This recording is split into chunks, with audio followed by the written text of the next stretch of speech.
CSC, ANDS, cyber security, VLSI design, agriculture மற்றும் robotics and automation போன்ற கோர்ஸ்களில் சிறந்த வேலை வாய்ப்புடன் பட்டம் பெற JNN institute of engineering autonomous Chennai. Counselling code 1126.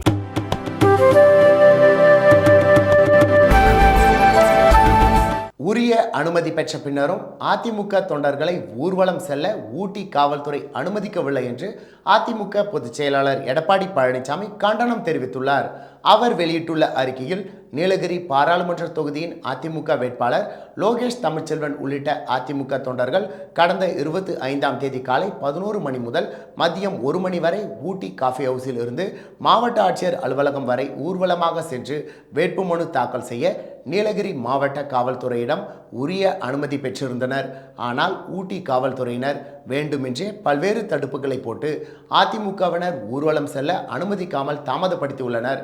ஊர்வலம் செல்ல காலதாமதம் செய்ததை எதிர்த்து அதிமுக உறுப்பினர்கள் அமைதியான முறையில் சாலை மறியலில் ஈடுபட்டு தங்களது எதிர்ப்பை காட்டியுள்ளனர். ஆனால் ஊட்டி காவல்துறையினர் அமைதியான முறையில் போராடிய அதிமுக உறுப்பினர்கள் மீது தடியடி நடத்தி கலைத்துள்ளனர். ஆளும் திமுகவின் தாளத்திற்கு ஏற்ப ஊட்டி டவுன் காவல்துறையினர் 20 அதிமுக நிர்வாகிகள் மீது பல நபர்களிடம் பொய் புகார்களை பெற்று ஜாமீனில் வர முடியாதபடி வழக்கு பதிவு செய்துள்ளனர் என்று கூறி தனது கண்டனத்தை தெரிவித்துள்ளார்.